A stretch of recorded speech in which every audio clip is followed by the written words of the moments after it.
Hey guys, welcome to GS humour world mapping series. I hope all of you are doing very good. आशा करता हूँ आप सब लोग बहुत अच्छे होंगे। और जैसा आप थंबनेल पर देख पा रहे हैं, इस वीडियो सीरीज में हम पूरे वर्ल्ड मैपिंग की जो सीरीज है उसको कवर कर रहे हैं। ऑलरेडी अपने जो वीडियोस हैं उनमें हम दो कॉन्टिनेंट को कवर कर चुके हैं, जिनमें हम north America and south America दोनों को कंप्लीट कर चुके हैं। ये वीडियो में हम जो है अफ्रीका से जो होने वाला है, और अफ्रीका से एक वीडियो ऑलरेडी आ चुका है। इस दूसरे वीडियो में हम अफ्रीका से जो हमारी चीज़ों के जो पॉइंट्स होंगे जिनको कवर करेंगे। अफ्रीका के चारों ओर लगे हुए जो ओशियंस हैं, सागर हैं, उनको देखेंगे। अफ्रीका की जो बेसिक जो मेजर रिवर्स हैं उनको देखेंगे। अफ्रीका में जो प्रमुख काफी फेमस झीलें हैं जहाँ से क्वेश्चंस आते हैं उनको देखेंगे। और अफ्रीका में जो कुछ कोस्ट हैं, कुछ तट हैं जिनके नामों से क्वेश्चंस आते हैं एग्जाम में, उनको हम देखेंगे। ऐसा अगर मैं आपको बता दूं, इस सीरीज बता दूं तो ये यूपीएससी से लेके चाहे आप स्टेट पीसीएस दे रहे हैं या फिर ऐसा कोई भी कॉम्पिटिटिव एग्जाम जिसमें आप ज्योग्राफी से जो मैपिंग के क्वेश्चंस हैं वो देख रहे हैं, उन सारी चीजों को हम यहाँ पर कवर करने वाले हैं। अगर मैं आपको ये बताऊं कि हम ऑलरेडी इसी तरह से पूरे वर्ल्ड मैपिंग को धीरे धीरे कंप्लीट कर रहे होंगे, और इसका ऑलरेडी आपको एक प्लेलिस्ट मिला हुआ है। अगर आपको चीजें अच्छी लग रही हैं तो प्लेलिस्ट को जाके आप चेकआउट कर सकते हैं। पूरी अपनी जो मैपिंग सीरीज है उसको कंप्लीट कर सकते हैं। और अगर आप पसंद करते हैं तो चीजों को प्लीज ये स्विमर को सब्सक्राइब कर लें। ठीक है, चलिए बढ़ते हैं हम आगे। अपने जो अपना कॉन्टिनेंट है हमारा अफ्रीका, अफ्रीका की एक वीडियो आ चुकी है, ये दूसरी है। नॉर्थ अमेरिका को हम कंप्लीट कर चुके हैं, साउथ अमेरिका को हम कंप्लीट कर चुके हैं। हम मूव कर रहे हैं अभी अपने अफ्रीका पे। अफ्रीका की लोकेशन आप देख सकते हैं, बेसिक परिचय हमारा हो चुका है। ये हमारा अफ्रीका का जो है ये हमारा फिजिकल मैप होने वाला है। यहीं पर कुछ चीजों की हेल्प लेंगे हम यहाँ पर स्टार्टिंग करने वाले हैं अफ्रीका के बारे में। कुछ जो इसके चारों तरफ जो कुछ बेसिक ओशियंस हैं, सागर हैं, उनके बारे में हम यहाँ पर बात कर लेंगे। अफ्रीका की जस्ट अगर उत्तर से शुरू करेंगे तो हमें यहाँ पर मिलने वाला है भूमध्य सागर, यानी कि मेडिटेरियन सी मिलेगा बिल्कुल उत्तर में। मेडिटेरियन सी के बारे में आपको अगर बताऊं, वर्ल्ड मैपिंग अगर मूव करेंगे तो ये अफ्रीका रहा, और यहाँ पर मिल जाएगा आपको बीच में मेडिटेरियन सी। और भूमध्य सागर अफ्रीका को जो यूरोप के कंट्रीज हैं, यूरोप से पृथक करता है, यूरोप से अलग कर रहा होता है। ठीक है, ये मेजर चीज हम देखेंगे यहाँ पर मेडिटेरियन सी के बारे में। और ये हमारा जो अफ्रीका है, अफ्रीका के पूर्व में हमें यहाँ पर रेड सागर मिल जाएगा, यानी कि जैसे हम लाल सागर भी कहते हैं, अभी काफी फेमस है, इसलिए क्वेश्चन बनना इंपॉर्टेंट है यहाँ से। यहाँ पर देख सकते हैं आप रेड सी। रेड सी देखिए फेमस इसलिए था यहाँ पर काफी कि ये सारी चीजें देख रहे थे हम, जो हौथी रिबल्स है यहाँ पर, जो लड़ाके समूह हैं, इनके द्वारा जो ये, क्योंकि यहाँ पर ये जो ट्रेड रूट है, इंपॉर्टेंट ट्रेड रूट हो जाता है, यहाँ से क्वेश्चंस बनते हैं काफी। तो यहाँ पर हौथी रिबल्स के द्वारा अटैक्स करे गए, इंडियन शिप पर भी एक अटैक करा गया था। और यहाँ पर जो एक किडनैपिंग की भी घटना हुई थी जो रिबल्स के द्वारा, तो इसलिए जो लाल सागर है काफी चर्चा में बना हुआ था। तो ध्यान रखेंगे, अफ्रीका के पूर्व में हमारा जो है ये लाल सागर पड़ता है। अगर वर्ल्ड लेवल पर हम बात करें तो लाल सागर जो पूरे हमारे इंडिया के पर्पज से देखें तो जो हमारा ट्रेड रूट है यहाँ होके हम जो यूरोप और मेडिटेरियन सी है उसके लिए जाते हैं यहाँ से। और इस तरह से ये इंपॉर्टेंट हो जाता है। ठीक है, चलिए अगर हम सेकंड में रेड सी के बारे में बात करें तो ये एशिया को, यानी कि इधर ये वाला पार्ट हो गया हमारा एशिया। एशिया को अफ्रीका से अलग करता है हमारा लाल सागर है। ईस्ट में हम देखते हैं हमें यहाँ पर इंडियन ओशियन मिल जाता है। अगर वेस्ट में देखें तो हमें यहाँ पर अटलांटिक ओशियन मिल जाता है। और यहाँ पर भी हम देख रहे होंगे हमें यहाँ पर ये अटलांटिक ओशियन मिल रहा होगा। ठीक, इस तरह से हमने जो इसके चारों ओर जो मेजर चीजें मिल रही थी इनको देख लेंगे। अब हम सीधा डायरेक्टली मूव करेंगे हमारा जितने भी इंपॉर्टेंट जितनी नदियां होंगी अफ्रीका में, जितनी मोस्ट इंपॉर्टेंट जितनी नदियां होंगी, उन नदियों पर हम मूव कर रहे होंगे, उनके बारे में सारे जो इंपॉर्टेंट पॉइंट्स हैं उनको देख रहे होंगे। बिफोर गोइंग फॉरवर्ड मैं आपसे रिक्वेस्ट करना चाहूंगा, अगर आपके पास मैप नहीं है तो प्लीज आप अपने साथ मैप रख लें। जो लोकेशंस मैं आपको मार्क कराने वाला हूँ उन लोकेशंस को लिख लें। साथ ही में जो आपको इंपॉर्टेंट पॉइंट्स बताऊंगा अपने नोट्स में, उन पॉइंट्स को उनको भी की फीचर के रूप में, सो दैट आप आगे उनको जो है बार बार रिवाइज कर सकें, उनको रिवाइज कर लें। ठीक है, चलिए यहाँ पर हम शुरुआत करते हैं मैप की शुरुआत कर लेते हैं। सबसे पहले स्टार्टिंग में जो हम बता दें, यहाँ पर हम सबसे जो इम्पोर्टेंट लेक जो हमारी नदी होने वाली है अफ्रीका की, वो होने वाली है नील नदी। नील रिवर ये होके बह के जा रही है, जो मैं आपको अगर आप पॉइंट आउट करने की कोशिश कर रहे हैं तो ये नील रिवर बह के जा रही है। लेकिन आप देखेंगे यहाँ पर दो पार्ट में डिवाइड हो रखी है। देखिए, मैंने आपको जब नॉर्थ अमेरिका साउथ अमेरिका तब हम पढ़ रहे थे, तब मैंने आपको बताया था कि जो अमेजन नदी है, साउथ अमेरिका में बात कर रहे थे, अमेजन रिवर सबसे पूरे वर्ल्ड की सबसे लार्जेस्ट रिवर है। ध्यान रखेंगे, सबसे बड़ी नदी है। लार्जेस्ट इसको इसलिए बोलते हैं बाई वॉल्यूम, यानी कि आयतन के, पानी के आयतन के हिसाब से हम इसको लार्जेस्ट रिवर बोल रहे होते हैं।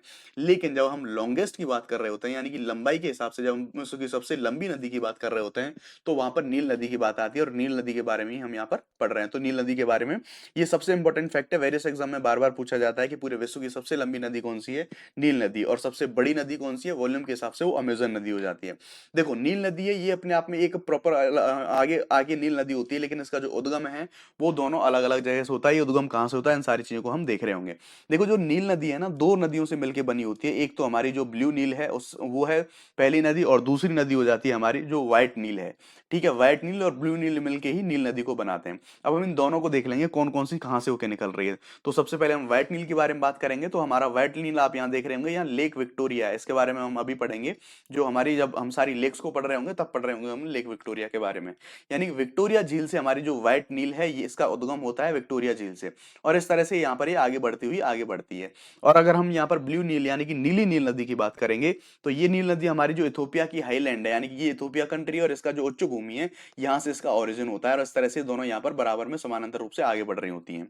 ध्यान रखना है ये इनका ओरिजिन दोनों का अलग अलग ध्यान रखना है, जो विक्टोरिया झील से जो व्हाइट नील निकल रही है और ब्लू नील इथोपियन हाईलैंड से निकल रही है।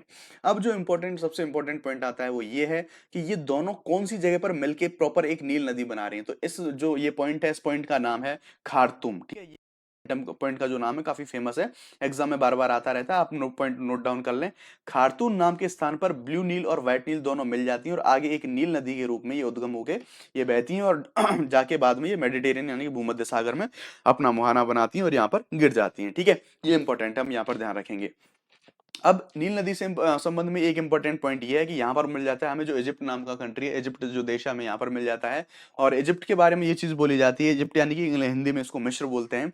तो जो मिस्र है, इस मिस्र को नील नदी का जो है नील नदी की देन भी करके बोला जाता है। आपसे कभी पूछ लिया जाए कि ऐसा कौन सा देश है जिसको नील नदी की देन बोला जाता है, उसे बोलते हैं हम मिस्र, जो मिस्र नाम का कंट्री है, ठीक है। और ये इसके बारे में इंपॉर्टेंट फैक्ट हमने देख ही लिया था कि ना कि सिर्फ अफ्रीका की बल्कि पूरे विश्व की सबसे जो लंबी नदी का जो रिकॉर्ड है वो नील नदी के नाम पर ही आता है। इट्स ऑल अबाउट नील नदी के बारे में आपको बस इतना ही जानना है।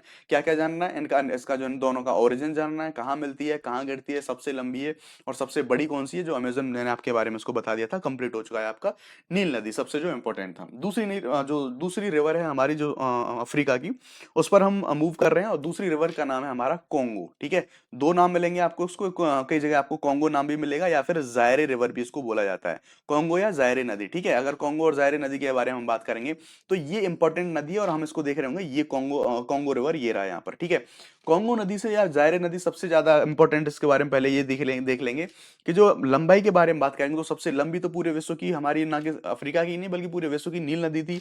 लंबाई के बारे में हम बात करेंगे तो कोंगो जो नदी है, जो अफ्रीका की दूसरे नंबर की सबसे लंबी नदी है कोंगो नदी, ठीक है। दूसरे नंबर पर इस पर सबसे बारे में जो ज्यादा जो क्वेश्चन पूछा जाता है वो ये क्वेश्चन पूछा जाता है कोंगो रिवर से कि जो हमारा जो एक जो रेखा है, और रेखा कौन सी, विषुवत रेखा, यानी कि हमारा जो इक्वेटर है, ये जो इक्वेटर निकलता है ये अफ्रीका को यहाँ होके काटता है।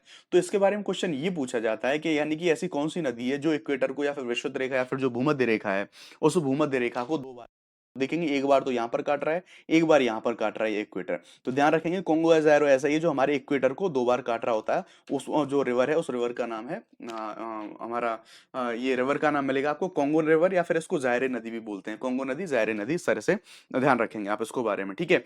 और ये इसके बारे में हम यहाँ पर ये भी ध्यान रखेंगे, इस वाले रीजन में यहाँ पर ये जो नदी घाटी है इसके बेसिन में जो पूरे विश्व की सबसे छोटे कद वाली जो प्रजाति है जिसे बोलते हैं हम पिग्मी, पिग्मी जो जनजाति है वो यहीं पर रहती है इसी नदी के बेसिन में। तो ये हमारा हो गया सब कुछ कोंगो जायरे नदी के बारे में, इंपॉर्टेंट नदी है। तीसरी नदी के बारे में हम बात करेंगे, ये है जाम्बेजी नदी, जाम्बेजी रिवर। अब आप यहाँ से होके देख रहे होंगे जाम्बेजी रिवर।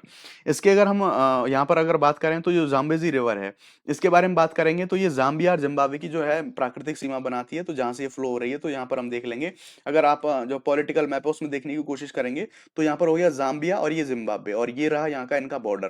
तो जब इनकी नेचुरल बाउंड्री की बात करेंगे तो ये जो जाम्बेजी रिवर है ये इन दोनों का नेचुरल बॉर्डर बनाती है, और यहाँ से क्वेश्चन आता भी है, देखो ये नेचुरल बॉर्डर बना रही है यहाँ पे, ओके ठीक है। और यहाँ से क्वेश्चन पूछा जाता है कि ऐसी कौन सी नदी है जो दोनों की जो नेचुरल जिम्बाब्वे और जाम्बिया है इन दोनों की नेचुरल सीमा बनाती है, नेचुरल बॉर्डर बनाती है, तो वो ये हमारी जाम्बेजी रिवर, ठीक है। और इसी नदी के बारे में हम बात करेंगे, एक जो वाटरफॉल है इंपॉर्टेंट, उस वाटरफॉल का नाम है विक्टोरिया वाटरफॉल। विक्टोरिया लेक अलग है, विक्टोरिया वाटरफॉल अलग है। तो हमारी जो जाम्बेजी रिवर है इसी पर हमारा जो है विक्टोरिया जलप्रपात ये स्थित है, ठीक है। जाम्बेजी नदी इसलिए भी फेमस है कि आपने करीबा बांध काफी चर्चाओं में सुना होगा, काफी फेमस भी है, यहाँ से क्वेश्चन काफी आते हैं। तो करीबा नाम का जो बांध है वो इसी नदी पर बना हुआ है, और जब कोई बांध बनता है तो उसके पीछे जो बैक वाटर रहता है वहां पर एक झील भी बन जाती है, और इस बैक वाटर को बोलते हैं करीबा झील भी इसको बोलते हैं, ठीक है। और ये जो नदी है यहाँ पर मोजाम्बिक चैनल है, हम देखेंगे तो यहाँ पर इस तरह से आके मोजाम्बिक चैनल में गिर जाती है और अपना मुहाना बना रही होती है। इस तरह से हमारी ये कंप्लीट हो गई, ठीक है। चलिए अब अगली नदी की बात करेंगे, सबसे नीचे साउथ में हम देख रहे हैं यहाँ पर ये है ऑरेंज रिवर। ऑरेंज रिवर के बारे में बात करें तो ये जो हम बात करेंगे ये निकलती कहाँ से, इसका उद्गम कहाँ से होता है। तो जब हम पहाड़ पर्वत देख रहे होंगे तो हम यहाँ पर ये देख रहे होंगे कि पहाड़ पर्वतों में यहाँ पर हमें मिलेगा एक ड्रैकेंसबर्ग नाम का पर्वत, इसी पर्वत से इसका उद्गम होता है। और ये नदी की बात करें तो साउथ अफ्रीका और नामीबिया की सीमा बनाती है, यहाँ पर मिल जाएगा हमारा साउथ अफ्रीका, और यहाँ मिल जाएगा हमें ये वाला जो है ये नामीबिया है, ये साउथ अफ्रीका है। तो इस तरह देखिए यहाँ पर इस तरह से का ये जो ये सीमा बनाती हुई, यहाँ पर बाउंड्री बनाती हुई अटलांटिक महासागर में अपना गिर रही है। ये ऑरेंज नदी के बारे में हमें इंपॉर्टेंट फैक्ट ध्यान रखना है। अब हम बात करेंगे जो नाइजर नदी है, नाइजर नदी के बारे में बात कर लेते हैं।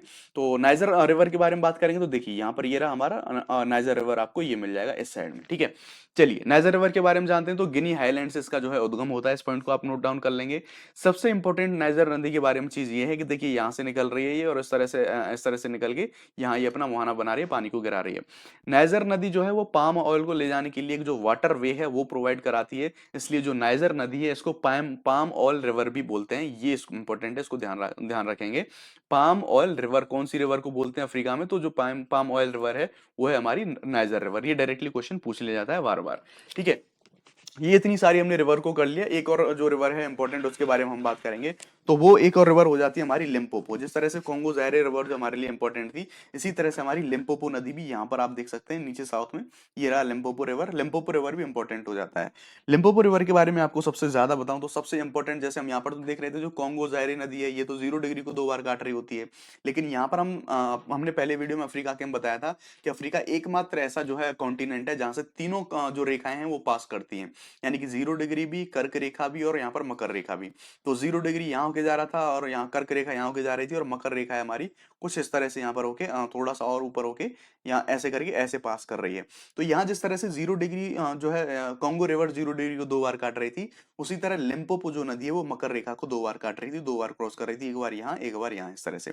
तो लिम्पोपो रिवर के बारे में क्वेश्चन पूछ लिया जाता है कि भाई ऐसी कौन सी अफ्रीका में या फिर पूरे विश्व में ऐसी कौन सी नदी है जो को 2 बार काट रही होती है। आपको ये फ्रिक्वेंटली क्वेश्चन मिलेगा। इन दोनों से आपको कॉन्गो ज़ायरे नदी है और ये जो लिम्पोपो रिवर है, इससे क्वेश्चन आपको बहुत ज्यादा मिलने वाला है। इसलिए इन दोनों जो इंपॉर्टेंट पॉइंट्स हैं हमारे, इन दोनों पॉइंट्स को हमें जो है ध्यान रखना है। आई होप जो ज्यादातर जो मेजर जो रिवर्स हैं हमने उन मेजर रिवर्स को कवर कर लिया है। अब एक जो इंपॉर्टेंट चीज है, यहाँ पर जो अफ्रीका की जो प्रमुख लेक्स हैं, जो हमारी जो वेरियस लेक मिलेंगी, उन जो प्रॉपर जो लेक हैं यानी कि जो झीलें हैं, उन झीलों को हम देख लेंगे। कौन कौन सी झील हमें कहाँ पर मिलने वाली है, उनके बारे में क्या क्या इंपॉर्टेंट फैक्ट हमें मिलने वाले हैं। अगर जब हम अफ्रीका में झीलों की बात करते हैं तो सबसे इंपॉर्टेंट जो झील मिलती है हमें मिलती है वो है हमारी लेक विक्टोरिया, यानी कि विक्टोरिया झील। ठीक है, विक्टोरिया झील के बारे में बात करें तो यहाँ पर जो कंट्री मिल जाएगा, कंट्री मिलेगा हमें यहाँ पर ये, हाँ ये अगर इसकी बात करें तो आप देखेंगे यहाँ पर युगांडा है, यहाँ केन्या है, या ये तंजानिया है। और इसका फैलाव या फिर बॉर्डर बोलेंगे तो तीनों में सबसे इंपॉर्टेंट अगर हम इसके बारे में बात करेंगे, तो अगर विक्टोरिया झील के बारे में आपको बताऊं, अगर इसके प्रसार की हम बात करें तो सबसे इंपॉर्टेंट क्वेश्चन तो यही बनता है कि जो विक्टोरिया झील है, विक्टोरिया झील किन किन देशों में फैली हुई है। तो इसके लिए आपको एक जो कोड नेम है वो ध्यान रखना है कि कूट, KUT करके जो आप ध्यान रखेंगे, ये जो कोड नेम हो जाएगा विक्टोरिया की। यानी यहाँ पर K stands for Kenya, U stands for Uganda and T stands for Tanzania. यानी कि जो विक्टोरिया लेक है वो इन 3 देशों में इसका प्रसार जो है पाया जाता है। पहली इंपॉर्टेंट चीज तो विक्टोरिया के बारे में ये हो जाती है। दूसरी अगर हम बात करें तो ये अफ्रीका की सबसे बड़ी झील है विक्टोरिया झील, ये फैक्ट है इसके बारे में। अगले फैक्ट के बारे में बात करेंगे तो विश्व की मीठे पानी की दूसरी सबसे बड़ी झील है। यानी कि अगर हम फ्रेश वाटर की बात करें, मीठे पानी की दूसरी सबसे बड़ी जो है झील है। अगर पहली झील की बात करेंगे तो सुपीरियर झील हमने पहली झील देख ली थी मीठे पानी की, ठीक है। सुपीरियर झील के बाद ये दूसरी मीठे पानी की पूरे विश्व की सबसे बड़ी झील है, ठीक है। और ओवरऑल अगर हम बात करेंगे तो ओवरऑल पूरे वर्ल्ड की तीसरी सबसे बड़ी झील हो जाती है। ओवरऑल पहली सबसे बड़ी झील की बात करेंगे तो ये हमारी कैस्पियन झील हो जाएगी। दूसरी सबसे बड़ी झील की बात करेंगे तो हमारी सुपीरियर झील हो जाती है। तीसरे नंबर पर ओवरऑल में आ जाएगी हमारी विक्टोरिया झील। वहीं पर अगर हम बात करें तो विश्व की सबसे बड़ी जो ट्रॉपिकल जब लेक की बात आती है, यानी उष्ण कटिबंधीय झील की बात आती है, तो पहले नंबर हमारी विक्टोरिया लेक। इस तरह से किसी भी डाउट में कोई पॉइंट में आपको डाउट नहीं होना चाहिए, सारे डाउट जो पॉइंट है मैंने आपको बता दिए हैं। एक इंपॉर्टेंट चीज ये है कि जब यहाँ पर जिस जगह पर ये सिचुएटेड है, इसमें से होकर जो 0 डिग्री यानी कि हमारा जो इक्वेटर है, वो इक्वेटर इसी झील से होके निकलता है, पास करता है। ये भी आपको स्टेटमेंट में एग्जाम में पूछा जा सकता है, ठीक है।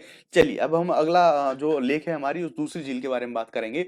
दूसरी झील होने वाली है हमारी यहाँ पर, देखिए हो सकता है कुछ झीलें हमें यहाँ पर विजिबल ना हो मैप में, लेकिन उनके पॉइंट्स और मैं आपको नोट डाउन करा दूंगा। उन चीजों को हमें ध्यान में रख लेना है, ठीक है। अगर देखो हम थोड़ा सा इथियोपिया का मैं आपको मैप की तरफ ले जाऊंगा। अगर मैं आपको यहाँ इथियोपिया का जो है मैप, यहाँ पर ऑलमोस्ट यहाँ इथियोपिया मैप मिल जाएगा। मैं थोड़ा सा दूसरे, हाँ एग्जैक्टली यहाँ पर हमारा इथियोपिया है, और यहाँ पर आप थोड़ा सा एक वाटर बॉडी देख रहे होंगे। तो इस वाटर बॉडी यानी क्या, एक ये लेक है, और इस लेक के बारे में आपको बताऊं तो इस लेक का नाम है ताना, लेक ताना। यानी कि ताना झील जो है वो इथियोपिया में पाई जाती है। ये चीज हमें ध्यान रखनी है। लेक टाना कहाँ मिलेगी? इथियोपियन जो हाईलैंड है ये यहाँ पर हमें मिल रही होगी, बस इतना इंपॉर्टेंट आपको ध्यान रखना है। यानी कि इथियोपिया में ले जाके आप किसी को ताना मार रहे हैं ऐसे भी ध्यान रख सकते हैं आप, मतलब कैसे भी ध्यान रखना है, ठीक है। चलिए अब एक अगली और झील है उसके बारे में बात करेंगे। तो ये जो झील है ये हमें मिलेगी यहाँ पर सूडान और ये जो इजिप्ट है यहाँ पर मिल रही होगी। जो झील है इसका नाम होगा नासिर झील। ठीक है, नासिर झील अपने आप पॉइंट में नोट आउट कर लेंगे। नासिर झील हमें मिलेगी इजिप्ट और सूडान ऑलमोस्ट इस जगह पर मिल जाएगी, यहाँ पर इसका फैलाव मिलेगा। और नासिर झील के बारे में अगर हम बात करें तो जो आसवान बांध है काफी चर्चाओं में रहता है। आसवान नाम का डैम है, ये इसी पर बना हुआ है। और इसके बारे में इंपॉर्टेंट चीज ये है कि जो मैंने बताया था ना आपको कि अफ्रीका एकमात्र ऐसा जो कॉन्टिनेंट है कि तीनों जो इससे होके निकलते हैं, तो यहाँ होके निकल रही है कर्क रेखा। तो विक्टोरिया झील से तो हमने देख लिया था कि 0 डिग्री यानी कि हमारा जो इक्वेटर है वो विक्टोरिया से निकल रहा था। और ऐसी कौन सी जो लेक है अफ्रीका में जहां से होके हमारी कर्क रेखा निकलती है, तो वो हो जाएगी हमारी जो है नासिर नासिर झील हो जाएगी। नासिर झील कहाँ मिलेगी हमें? सूडान में और इजिप्ट में। यहाँ होके निकल रही है हमारी 23.5 डिग्री जो नॉर्थ है वो निकल रही है, जिसको बोलते हैं हम कर्क रेखा। ये एक इंपॉर्टेंट पॉइंट हो जाएगा इसके बारे में। उसके बाद हम बात करेंगे यहाँ पर अगली जो हमारी इंपॉर्टेंट झील है लेक टंगानिका। ठीक है, अपना लेक्स वाले मैप में चलेंगे हम। यहाँ पर हम देख लेंगे लेक टंगानिका। ठीक है, ये मिल जाएगी हमें लेक टंगानिका, काफी बड़ी झील है यहाँ पर। ये पूछा जा रहा है लेक टंगानिका के बारे में। ठीक, चलिए टंगानिका झील के बारे में बात करें तो ये विश्व की दूसरी सबसे लेक है, यानी कि गहरी गहरी या गहराई के बारे में बात करेंगे तो सेकंड डीपेस्ट लेक हो जाएगी। तो भैया पहली डीपेस्ट लेक कौन सी है? बैकाल झील है, सबसे ज्यादा पूरे विश्व में सबसे ज्यादा गहरी है। और बैकाल झील कहाँ मिलेगी हमें? रूस में मिलेगी। यानी deepest lake of the world हो जाएगी हमारी बैकाल लेक। और second deepest lake of the world हो जाएगी हमारी जो लेक टंगानिका है, ये हो जाएगी। ठीक है, तो अगर टंगानिका झील के बारे में बात करें तो यहाँ पर हो जाएगा, मिल जाएगा हमें तंजानिया। उसके बाद जायरे और बुरुंडी मिल जाएगा हमें। ठीक है, यहाँ पर बात करेंगे तो जायरे और बुरुंडी इनसे भी ये सीमा बना रही है, यहाँ पर सीमा बना रही होगी। और जाम्बिया, इन सारे कंट्रीज में जो है इसका हमें फैलाव मिल जाएगा कहीं ना कहीं। जाम्बिया वाला नीचे वाला ये पार्ट रहा, जायरे बुरुंडी हमें यहाँ पर इस तरह से देखने को मिल जाएंगे। ठीक है, और ये अगर हम इसकी बात करेंगे तो ये भ्रंश घाटी में स्थित है। यहाँ होगी जो ये बनी हुई है ना, ये भ्रंश घाटी में स्थित है ये झील। तो इस झील के बारे में जितने इंपॉर्टेंट पॉइंट थे मैं आप सारे नोट डाउन कर लेंगे अपने नोट्स में, और इनको बार बार रिवाइज करेंगे, क्योंकि मैंने वही पॉइंट्स को लिया जो बहुत ज्यादा इंपॉर्टेंट है, जहां से एग्जाम में बार बार पूछा जाता है। अगला बात कर रहे होंगे हम चाड़ लेक के बारे में। ठीक है, चार झील के बारे में अगर हम बात करेंगे तो इसके बारे में आपको कुछ जो इंपॉर्टेंट पॉइंट्स हैं उनको बताने की कोशिश करूंगा। चार झील आप लिख लेंगे, यहाँ मैप में शो नहीं हो रही है, बस आप यहाँ पर इस तरह से नोट डाउन कर लेंगे। चार कंट्री है, उसी चार कंट्री में जो है मिलेगा हमें ये। और चार लेक के बारे में आपको बताऊं, यहाँ पर मैप पे मैं आपको ले जाने की कोशिश करूं तो ये मिल जाएगा इस मैप में आपको चार लेक, यानी चार नाम के कंट्री में मिल जाएगा। और यहाँ पर आपको सहारा मरुस्थल भी देखने को मिल जाएगा। और इसके बारे में इंपॉर्टेंट फैक्ट यही है कि जो चार झील है वो सहारा मरुस्थल की सबसे बड़ी झील हो जाती है, चार झील है। ठीक है, चलिए अगली झील के बारे में हम बात करेंगे। अगली झील है हमारी वोल्टा। वोल्टा झील के बारे में हम बात कर रहे हैं। यहाँ पर ये रहा वोल्टा रिवर है ना। वोल्टा रिवर में यहाँ पर आसपास देखेंगे तो यहीं पर हमें जो है वोल्टा झील भी मिल जाएगी। वोल्टा झील के बारे में बात करें तो सबसे इंपॉर्टेंट चीज इसके बारे में फैक्ट आप लिख लेंगे, यानी कि वोल्टा झील है, इसके बारे में आप इंपॉर्टेंट पॉइंट लिख लेंगे जो है कि वोल्टा जो यहाँ पर जो वोल्टा नदी है, ये वोल्टा नदी पर निर्मित मानव निर्मित एक झील है, यानी कि आर्टिफिशियल लेक है ये। और यहाँ पर 0 डिग्री जो लाइन है, यानी कि हमारा जो इक्वेटर है वो इससे होके गुजरता है, यहाँ से होके। ठीक है, जैसे विक्टोरिया पे होके भी गुजर रहा था ये, हम देख रहे थे। तो यहाँ पर ये इक्वेटर पे इससे होके भी हमारा जो 0 डिग्री देशांतर है, ना कि हमारा इक्वेटर नहीं बल्कि 0 डिग्री देशांतर है। यानी कि इस तरह से ऊपर से नीचे तक नॉर्थ टू साउथ ये जो लाइन आ रही होगी, ये हमारी जो है वोल्टा लेक से है, यहाँ से इस तरह से यहाँ पे होके ये यहाँ होके गुजर रही होगी एग्जैक्टली। ठीक है, क्योंकि जब हम बात करेंगे हम देख रहे थे कि भाई इक्वेटर भी यहाँ होके निकल रहा है, यहाँ इस तरह से लेक विक्टोरिया पे होके इक्वेटर निकलेगा 0 डिग्री, और जो हमारा देशांतर है वो भी यहाँ होके इस तरह से पास कर रहा होगा। तो वोल्टा झील से होके ये भी निकलता है। और ध्यान रखना है कि अफ्रीका की सबसे बड़ी आर्टिफिशियल लेक ये वोल्टा झील ही है। ठीक है, चलिए अब हम बात करेंगे नेक्स्ट अगली जो झील है इसके बारे में बात करें तो एक है मलावी झील। ठीक है, जो अपना एक पॉइंट्स है हमारे उनमें लिख लेंगे हम लेक मलावी। यहाँ पर हमें मिल जाएगा ये रहा लेक मलावी, यानी कि ये यहाँ पर हमें काफी बड़ी जो है लेक मलावी नीचे देखने को मिल रही होगी, ये रही लेक मलावी। लेक मलावी यानी मलावी झील के बारे में बात करें तो देखो जिस तरह से हमारी ये लेक टंगाने का भ्रंश घाटी में बह रही थी, ये भी हमारी भ्रंश घाटी में स्थित जो है झील है। और इसके बारे में मलावी झील के बारे में बात करें तो ध्यान रखना है, अगर आपको कभी भी पूछ ले कि कैलेंडर झील किसको बोलते हैं, तो इसके बारे में फेमस पॉइंट यही है कि इसको हम कैलेंडर झील के नाम से भी पुकारते हैं। कौन सी? लेक मलावी झील है इसके बारे में। ठीक है, एक और जो लेक बची हुई है इंपॉर्टेंट हमारे हिसाब से, तो वो है करीबा झील। करीबा लेक, करीबा के बारे में अगर हम बात करेंगे तो यहाँ पर एक ये भी देख सकते हैं लेक तुर्काना में मिलती है। यहाँ पर इसके जो साउथ सूडान है, इथोपिया और केन्या, इसकी सीमा पर हमें यहाँ पर भी मिलेगी। आप एक जो इंपॉर्टेंट लेक मैं आपको बता रहा हूँ करीबा झील। ठीक है, करीबा जो बांध है हमने वो भी देखा था, करीबा झील को भी हम देख लेंगे। तो ये जाम्बिया और जिम्बाब्वे इन दोनों की सीमा पर हमें देखने को मिल जाएगी जो है हमारी लेक करीबा।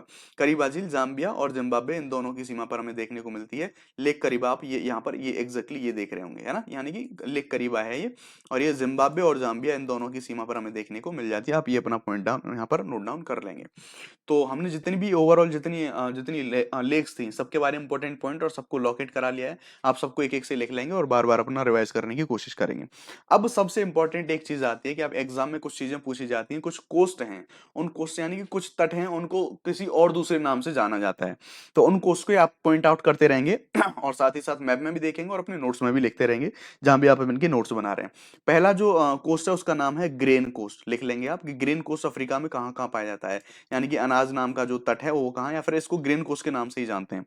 तो ग्रेन कोस्ट में कौन कौन से कंट्रीज में मिलेगा, ये सेरा लियोन और जो लाइबेरिया नाम के कंट्री हैं वहां पर मिल जाएगा। यानी कि यहाँ पर सिएरा लियोन और लाइबेरिया, ये वाला जो कोस्ट है, ये वाली जो तट रेखा है, इसी को बोलते हैं हम ग्रेन कोस्ट। ठीक है, तो एग्जाम में ये आपको जो मिलान वाले क्वेश्चन है वहां पर सही सुमेलन में आपको बहुत ही क्वेश्चन पूछा जाता है। आप जब भी यूपीएससी के लिए या फिर किसी स्टेट पीसीएस के लिए जब मॉक लगाएंगे तो वहां पर भी आपको ये काफी पूछने को मिल जाएगा। तो जो ग्रेन कोस्ट है वहां पर कौन कौन से, सेरा लियोन और लाइबेरिया, ये दोनों देशों की जो है कोस्ट पर ये हमें मिलेगा। इसी तरह से जो गोल्ड कोस्ट है, आपको जैसे तीन यहाँ पर कथन दे देगा, ग्रेन कोस्ट जो, और यहाँ पर गोल्ड कोस्ट और स्लेव कोस्ट, और तीनों में आपको कंट्रीज के नाम लगा देगा, बोलेगा या तो मिलान करो या सही सुमेलन पूछ लेगा।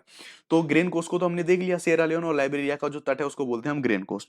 उसके बाद हम बात करेंगे यहाँ पर दूसरा जो हमारा कोस्ट होने वाला है उसे बोलते हैं हम गोल्ड कोस्ट। तो गोल्ड कोस्ट यानी कि जो घाना वाला ये दो जो तट है, आइवरी कोस्ट वाला ऐसे बोलते हैं, डी कोट डी आइवरी, इसको बोलते हैं हम आइवरी आइवरी कोस्ट। ठीक है, यहाँ पर इसको हम बोल रहे होते हैं आइवरी कोस्ट। इसके बाद हमारा जो यहाँ पर घाना का जो तट है, घाना वाले कोस्ट को बोलते हैं हम गोल्ड कोस्ट। तो जी से गोल्ड, जी से घाना, आप इस तरह से भी ध्यान रख सकते हैं। यानी कि गोल्ड कोस्ट कौन सा हो जाएगा हमारा, जो घाना का तटीय जो क्षेत्र है उसको बोलेंगे गोल्ड कोस्ट। उसके बाद आता है लास्ट हमको जो कोस्ट है हमारा, स्लेव कोस्ट। ठीक है, स्लेव कोस्ट। स्लेव कोस्ट में कौन कौन से जो कंट्रीज हैं उनका जो तट आता है, तो स्लेव कोस्ट में 3 कंट्रीज आते हैं। और स्लेव कोस्ट में कौन से, NBT। ठीक है, यानी कि बात करेंगे तो हम NBT में बात करेंगे तो नाइजीरिया, बेनिन और टोगो। तो देखो यहाँ पर ये रहा नाइजीरिया, ठीक है, और टोगो और बेनिन, ये दोनों रहे, ग्रीन वाला और ऑलमोस्ट ब्लू जो बैंगनी वाला, और ये यहाँ पर ब्राउन, यानी कि टोगो, बेनिन और नाइजीरिया। आप इसको याद करने की ट्रिक ऐसे रखेंगे कि एनबीटी नाम का जो न्यूज़पेपर या फिर मीडिया है, जस्ट फॉर याद करने के लिए, कोई हमारा किसी पर कोई टीका टिप्पणी नहीं है। यानी कि एनबीटी है वो स्लेव हो गया गवर्नमेंट का, इस तरह से याद रख लेंगे आपको। ठीक है, नाइजीरिया, बेनिन, टोगो, इन 3 देशों का जो कोस्ट है उसको मिला के बोलते हैं हम स्लेव कोस्ट। इस तरह से हम याद कर सकते हैं। ठीक है, तो जो इंपॉर्टेंट कोस्ट है सारे हमने उन इंपॉर्टेंट कोस्ट को भी देख लिया है, सारी रिवर को देख लिया है, सारे लेक्स को देख लिया है। हाँ, एक चीज और है, अब तक कुछ वीडियोस में डिले हुआ था कुछ कारणों की वजह से, बट बस आप एक फेस्टिवल सेलिब्रेट कर लीजिए जो होली का, तुरंत बाद आपको बहुत फ्रिक्वेंटली जो टेस्ट हैं वो मिलने वाले हैं। आपकी जो मैपिंग है बहुत रैपिडली कराई जाएगी। आपको जो रिवीजन्स के लिए कुछ जो और जो नए इनिशिएटिव जीएस उमर के द्वारा लाए जा रहे हैं, एनसीईआरटी के लिए कुछ प्रमुख घोषणाएं होने वाली हैं, वहां पर भी आप कुछ चीजों को देख रहे होंगे। तो बहुत फ्रिक्वेंटली आपको फ्री ऑफ कॉस्ट बहुत सारी चीजें मिलने वाली है जीएस उमर पर। बस आपके सपोर्ट की जरूरत है। आपसे रिक्वेस्ट करूंगा, आप तक अगर जीएस उमर को सब्सक्राइब नहीं करा है तो प्लीज सब्सक्राइब कर लें, अपने दोस्तों से भी सब्सक्राइब कराएं। आपके लिए नई नई चीजें हम इस तरह से अवेलेबल कराते रहेंगे। आप इन चीजों को जरूर से जरूर कवर करते रहें, बिकॉज मैं आपको ऑलरेडी बता चुका हूं कि जो ये जो हमारा जो कंटेंट है, इस कंटेंट को मैं फेमस जो इंस्टीट्यूशंस हैं उनके क्लासरूम जो मटेरियल उनसे कवर कराने की आपको कोशिश करता हूं, सो दैट आपको बेस्ट मटेरियल है free of cost Mukherjee Nagar से वो डायरेक्टली अवेलेबल होता रहे। मिलते हैं आपसे अगली वीडियो में, बहुत जल्दी अगला वीडियो आने वाला है, उसमें हम सारे पहाड़ पर्वत और जो मरुस्थल हैं अफ्रीका के उनको देख रहे होंगे, और जल्दी 2 वीडियो के अंतर्गत हम पूरा जो है अफ्रीका इसको कंप्लीट करके आगे फिर हम यूरोप पे मूव कर रहे होंगे। मिलते हैं आपसे अगली वीडियो में। जय हिंद, टेक केयर।